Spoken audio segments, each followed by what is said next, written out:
Class 12 के सारे बच्चे लेसन नंबर 1 के लास्ट टॉपिक पर आए हैं और इसके बाद मैं इसके ऑब्जेक्टिव आपको समझा दूंगा। मतलब आपका लेसन नंबर 1 अब फिनिश हो जाएगा। ठीक है। समन्वय किसे कहते हैं, समन्वय का आशय और परिभाषा में समझा रहा हूँ आपको। समन्वय प्रबंध का एक महत्वपूर्ण कार्य है।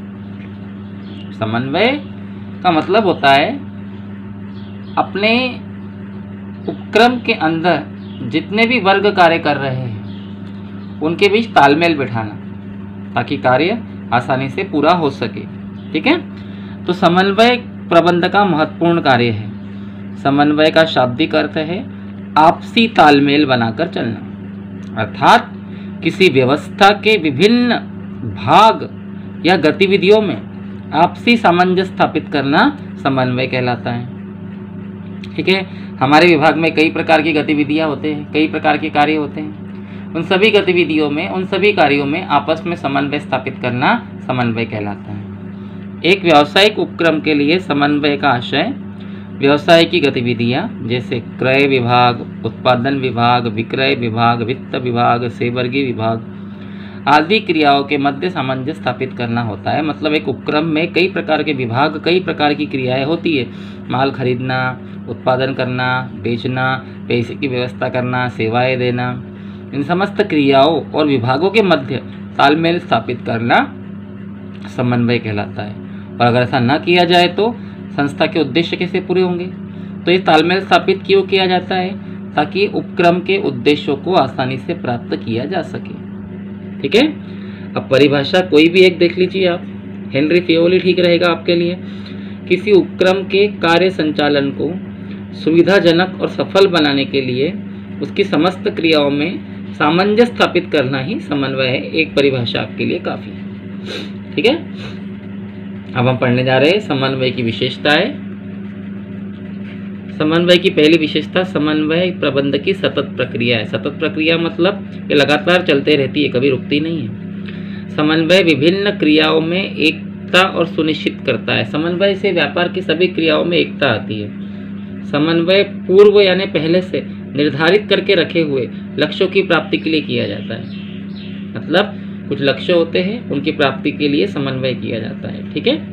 समन्वय एक सर्वव्यापक कार्य है। सर्वव्यापक मतलब सभी कार्यों में, सभी जगह, सभी फर्मों में, सभी उपक्रमों में, सभी जगह अपनाया जाता है। चाहे वो स्कूल हो, कॉलेज हो या चिकित्सा संस्थान हो या कोई धार्मिक संस्थान क्यों न हो, हर जगह समन्वय होता है। ठीक है। समन्वय विभिन्न क्रियाओं में आपसी सामंजस्य स्थापित करता है, तालमेल स्थापित करता है। समन्वय का कार्य प्रबंधकों द्वारा संपन्न किया जाता है। ठीक है। मतलब जो संस्था के उच्च स्तरीय प्रबंधक होते हैं वही समन्वय कर सकते हैं। समन्वय का कार्य, समन्वय संस्था के उद्देश्यों को प्राप्त करने के लिए ठोस आधार प्रदान करता है। हर संस्था का एक उद्देश्य होता है और उस उद्देश्य को प्राप्त करने के लिए समन्वय ही ठोस आधार होता है। समन्वय प्रबंधक का पृथक कार्य नहीं है, ये अलग से कोई कार्य नहीं है, बल्कि प्रबंधकों को करना ही पड़ता है, प्रबंधक की आत्मा है। ठीक है। समन्वय सहकारिता से भिन्न होता है, समन्वय सहकारिता से अलग होता है और समन्वय समस्त प्रबंधकीय कार्यों का सार है, मतलब सारांश है। जहाँ सारे कार्य कर लिए और समन्वय नहीं किया तो सारे कार्य बेकार माने जाएंगे। ठीक है। इसका मतलब ये है। अब हम पढ़ने जा रहे हैं समन्वय की प्रकृति। देखिए साफ साफ लिखा है, उपक्रम के सामान्य उद्देश्यों को प्राप्त करने के लिए विभिन्न क्रियाओं में आपसी सामंजस्य स्थापित करने वाली प्रक्रिया को समन्वय कहते हैं। मतलब व्यापार में सभी क्रियाओं को संपन्न करने के बाद उसमें आपस में तालमेल बैठाना समन्वय कहलाता है। ठीक है। यह एक ऐसा तत्व है, मतलब समन्वय के बारे में बोला जा रहा है कि यह एक ऐसा तत्व है जिसके अभाव में समस्त तत्व कार्य को पूर्ण करने में असहाय होना, इसके बिना कोई भी कार्य नहीं हो सकता। समन्वय की विशेषता ही इसकी प्रकृति को स्पष्ट करती है। तो हम इसकी प्रकृति पढ़ने जा रहे हैं। इसकी प्रकृति क्या है? 5 प्रकृति पढ़ेंगे हम, ज़्यादा नहीं। सामूहिक कार्यों में एकरूपता लाना।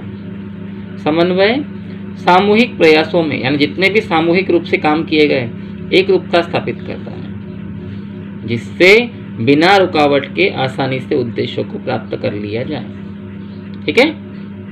मतलब जितने भी प्रयास किए जाते हैं, जितने भी कार्य एक साथ मिलकर किया जाते हैं, समन्वय उसमें एकता लाता है। ठीक है। एकीकृत और संतुलित क्रिया, समन्वय एकीकृत और संतुलित क्रिया है जिसके द्वारा विभिन्न घटकों में टकराव को टाला जा सकता है। मतलब सभी घटक, व्यापार में कई घटक होते हैं तो सभी घटकों के टकराव को टाला जा सकता है। इसी के साथ सभी घटकों संतुलन बनाए रखे जाते हैं। मतलब जितने भी घटक होते हैं, जितने भी तत्व होते हैं, उनमें आपस में संतुलन बनाया रख सकता है। ठीक है, जिससे सबको सहयोग प्राप्त हो सके। उसके बाद आप और 2-3 पढ़ सकते हो।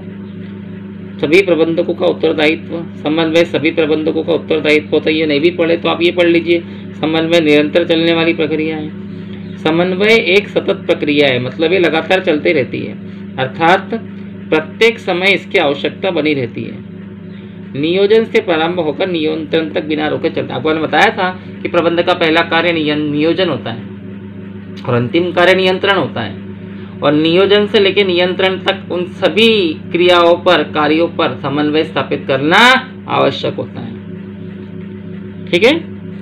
सामयिक क्रिया, समन्वय एक सामयिक क्रिया है, अर्थात प्रत्येक घटक को अपनी समय सीमा के निर्धारित कार्य संपन्न करना पड़ता है। मतलब जो भी कार्य है समय सीमा के अंदर होना चाहिए, अर्थात उपक्रम के अन्य घटकों के कार्यों में बाधा उपस्थित होगी।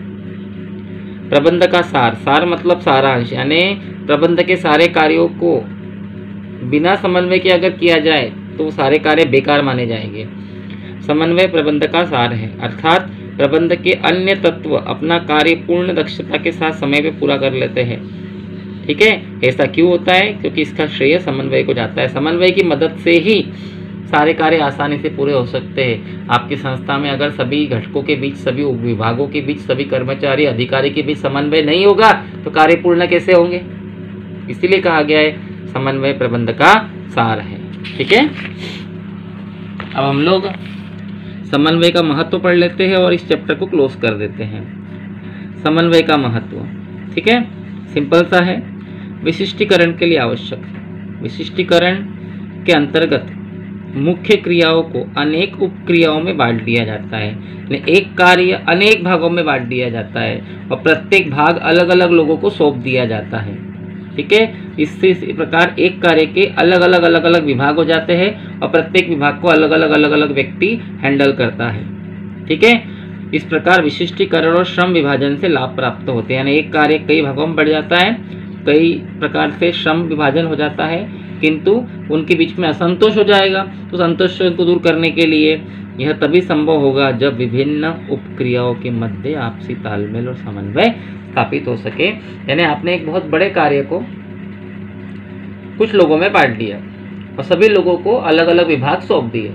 अब वो सारे विभाग अगर ईमानदारी से कार्य करेंगे तो कार्य पूरा तो होगा, लेकिन अगर उनके बीच में तालमेल ही ना हो तो वो एक दूसरे से टकराएंगे, संघर्ष की भावना आएगी और इसको दूर करने का प्रयास केवल समन्वय ही कर सकता है। ठीक है। साधनों के उचित उपयोग के लिए हमारे व्यापार में, हमारे उपक्रम में, हमारे आसपास कई प्रकार के साधन होते हैं। ठीक है।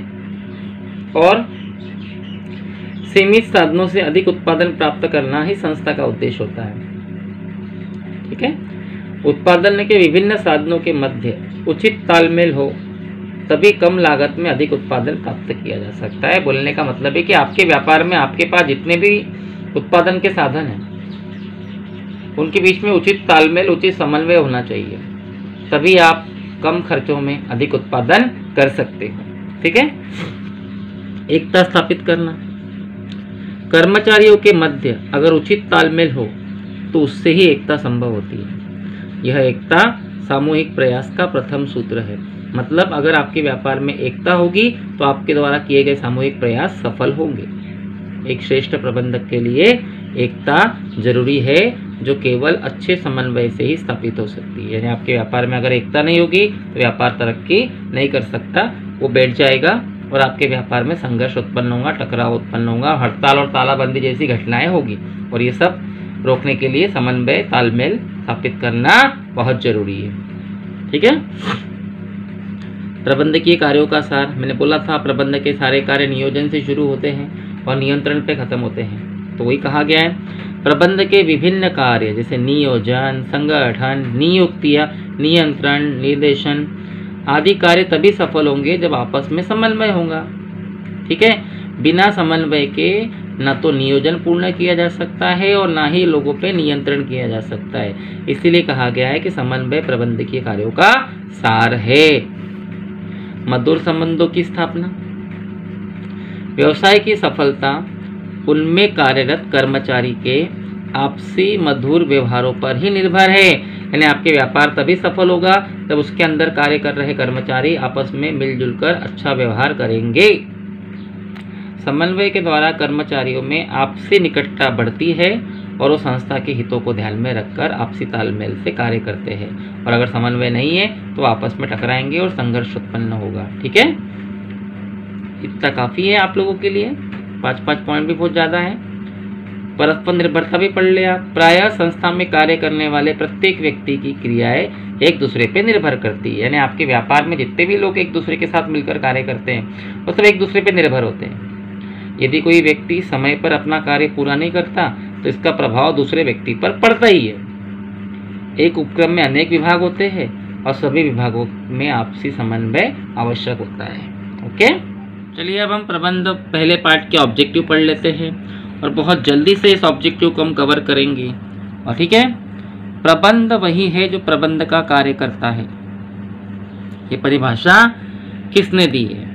ठीक है, ये परिभाषा किसने दी है? तो ये परिभाषा लुइस एनल द्वारा दी गई है, इसका आप ध्यान रखें। फिर है निम्न प्रबंध की विशेषता नहीं है। प्रबंध पेशा है, बिल्कुल है।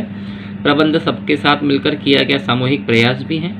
प्रबंध गतिशील क्रिया भी है। प्रबंध है ना, उद्योग नहीं है, क्योंकि उद्योगों में प्रबंध होता है, प्रबंध उद्योग नहीं है। प्रबंध को आप पेशा कह सकते हो क्योंकि इसके लिए ज्ञान की आवश्यकता होती है। प्रबंध सबके साथ किया गया एक सामूहिक प्रयास है क्योंकि ये कार्य कराने की कला है।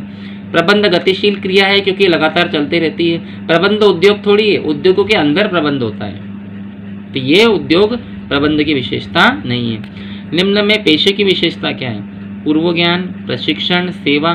भैया ये सभी पेशे की विशेषता है। पेशे के लिए किसी भी चीज़ का पूर्व ज्ञान होना आवश्यक है। पेशे के लिए किसी भी चीज़ का प्रशिक्षण या ट्रेनिंग होना आवश्यक है। पेशे के अंदर व्यक्ति लोगों को सेवा देता है और पैसा कमाता है। कुल मिलाकर ये सभी। प्रबंध के कितने स्तर होते हैं? मैंने बताया था 3 स्तर होते हैं, उच्च स्तरीय प्रबंध, मध्यम स्तरीय प्रबंध और निम्न स्तरीय प्रबंध। तो ये 3 स्तर होते हैं। श्रमिक को प्रबंध के किस स्तर में रहता है? श्रमिक जो होता है ना, प्रबंध का सबसे छोटे लेवल पे आता है, मतलब सबसे छोटे स्तर पे आता है, मतलब निम्न स्तर पर। प्रबंध का पहला कार्य क्या है? नियोजन करना, प्लानिंग करना। और अंतिम कार्य क्या है? नियंत्रण करना, कंट्रोल करना। ठीक है, देखिए प्रबंध का अंतिम कार्य क्या है? नियंत्रण। प्रबंध क्या है? कला है, विज्ञान है। कला और विज्ञान दोनों है, तो प्रबंध कला और विज्ञान दोनों है, क्योंकि विज्ञान के सिद्धांतों की तरह प्रबंध के भी सिद्धांत होते हैं और व्यक्तियों से कार्य करने की कला प्रबंध में अपनाई जाती है। इसलिए प्रबंध जो है कला और विज्ञान दोनों है। ठीक है, रिक्त स्थान भरिए। प्रबंध का सबसे पहला कार्य नियोजन है। प्रबंध के सिद्धांत गतिशील होते हैं, लगातार चलते रहते हैं। प्रबंध एक अदृश्य शक्ति है, ये किसी को दिखाई नहीं देती लेकिन होती जरूर है। प्रबंध एक सतत क्रिया है, सतत प्रक्रिया है, लगातार चलते रहती है। ठीक है, इसके बाद प्रबंध द्वारा पूर्व निर्धारित खालिस्तान को प्राप्त किया जाता है। भाई प्रबंध व्यवसाय के अंतर्गत लक्ष्यों को प्राप्त करने के लिए क्रिया करता है, मतलब प्रबंध द्वारा पूर्व निर्धारित लक्ष्यों को प्राप्त किया जाता है। प्रबंध एक जन्मजात एवं कुशल प्रतिभा है। आप इसको इस तरीके से भी कह सकते हो, पर प्रबंध एक जन्मजात और अर्जित प्रतिभा है। मतलब कुछ लोगों में ये जन्म से पाई जाती है और कुछ लोग इसे अर्जित करते हैं, मतलब सीखते हैं। उद्देश्य खालिस्तान प्रबंध द्वारा निर्धारित किए जाते हैं। संस्था के जो उद्देश्य होते हैं ना, वो श्रमिक थोड़ी निर्धारित करता है, वो जो उच्च स्तरीय प्रबंध निर्धारित करता है। मतलब जो संस्था के उद्देश्य होते हैं उच्च स्तरीय प्रबंध द्वारा निर्धारित किए जाते हैं। पर्यवेक्षक फैक्ट्रियों में कार्य करते हैं, अर्थात यह प्रबंध का सबसे निम्न स्तर होता है। ठीक है, प्रबंध खालिस्तान का नौकर है। प्रबंध जो है प्रशासन का नौकर है, प्रशासन के निर्देशों का पालन किया जाता है प्रबंध द्वारा।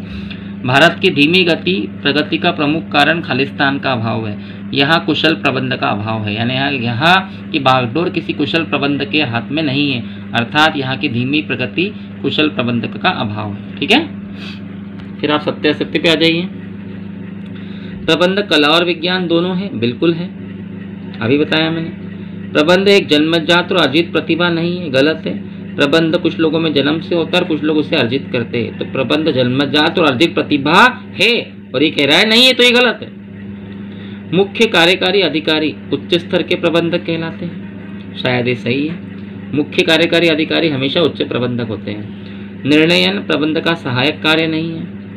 निर्णयन जो है प्रबंध का सहायक कार्य है, क्योंकि मैंने आपको जो प्रबंध के कार्य सिखाए थे तो सहायक कार्य में निर्णय लेने की क्षमता भी आती थी, तो ये सहायक कार्य है, तो ये गलत है। समन्वय प्रबंध का सार है, अभी समझाया, सही है। सहकारिता प्रबंध का मुख्य कार्य है, भाई सहकारिता प्रबंध का कार्य नहीं है। प्रबंध के सारे कार्यों में सहकारिता कभी नहीं आता। नियोजन, संगठन, नियुक्तिकरण, निर्देशन, अभिप्रेरणा, समन्वय, ये प्रबंध के कार्य है, इसमें सहकारिता नहीं आता। ठीक है, सही जोड़िया जमाओ। मुख्य कार्यकारी अधिकारी ये उच्च स्तरीय होते हैं। पर्यवेक्षण फैक्ट्री में कर्मचारी पे नियंत्रण रखते हैं, तो ये निम्न स्तरीय होते हैं। नियोजन प्रबंध का प्राथमिक कार्य है। अभिप्रेरणा लोगों को कार्य की संतुष्टि होती है, अगर आप उनको अभिप्रेरित करोगे तो उनको कार्यों की संतुष्टि होगी। और पूर्व प्रशिक्षण यानी पेशा करने वाले व्यक्ति को ट्रेनिंग लेना आवश्यक होता है। पूर्व प्रशिक्षण यानी ट्रेनिंग। ठीक है, एक वाक्य में उत्तर। व्यवसाय जिसमें विशिष्ट ज्ञान की आवश्यकता होती है उसे पेशा कहते हैं। एक ऐसा व्यवसाय जिसमें विशिष्ट ज्ञान की आवश्यकता होती है उसे पेशा कहते हैं। प्रबंध का स्तर जिसमें कर्मचारियों के कार्यों का मूल्यांकन किया जाता है, ये निम्न स्तरीय प्रबंध होता है, क्योंकि कर्मचारी जो होता है निम्न स्तर पे काम करते हैं और उनके कार्यों का मूल्यांकन निम्न स्तर पे ही किया जाता है। विपणन प्रबंध का कौन सा स्तर है? विपणन मतलब मार्केटिंग होता है। ठीक है, और विपणन जो होता है मध्य स्तरीय प्रबंध में आता है, क्योंकि वही डिसाइड किया जाता है कि माल बाजार में कहाँ से खरीदा जाएगा और कहाँ बेचा जाएगा। कर्मचारियों का चयन, प्रशिक्षण, पदोन्नति प्रबंध के कौन कौन से कार्य में सम्मिलित हैं? तो कर्मचारी का चयन करना, प्रशिक्षण करना, पदोन्नति करना प्रबंध के कौन से कार्य में सम्मिलित है? ये सब नियुक्तिकरण में सम्मिलित है, मतलब नियुक्तिकरण के अंतर्गत ही ये आता है। कर्मचारी को चयन करना भी, पदोन्नत करना, प्रशिक्षण करना। ठीक है, प्रबंध का आधुनिक कार्य किसे कहते हैं? प्रबंध का जो आधुनिक कार्य है वो नवाचार है, नई नई चीज़ों की खोज करना। यदि पिता प्रबंधक है तो लड़का भी प्रबंधक बन जाता है। ये कौन सी प्रतिभा है? ये जन्मजात प्रतिभा है, जन्म से ही बच्चा प्रबंधक बन जाता है। प्रबंध व्यक्तियों का विकास है, न कि वस्तुओं का निर्देशन। ये किसने कहा है? ये परिभाषा लॉरेंस एप्पले की है। और व्यवस्थित ज्ञान को क्या कहा जाता है? जिसका व्यवस्थित ज्ञान हो उसे विज्ञान कहा जाता है। ठीक है, ये आपका फर्स्ट चैप्टर कंप्लीट होता है।